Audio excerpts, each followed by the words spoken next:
Snimanje upaljeno.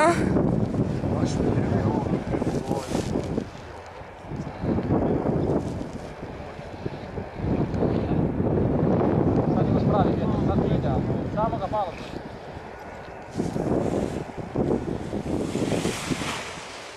Izdao ti još je.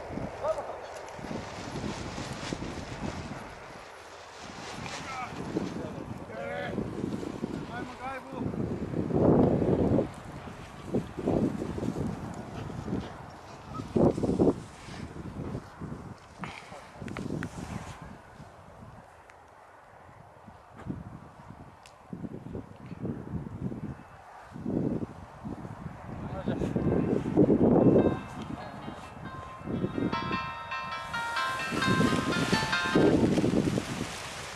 Halo, da? Letimo. Odi, Miko. Evo. Ne, Kopljeniška. A puhalo je dosta, trebalo je biti umjerenog vjetra, pa smo zaključili da ipak ne. Gore dole i znaš kaj fakat,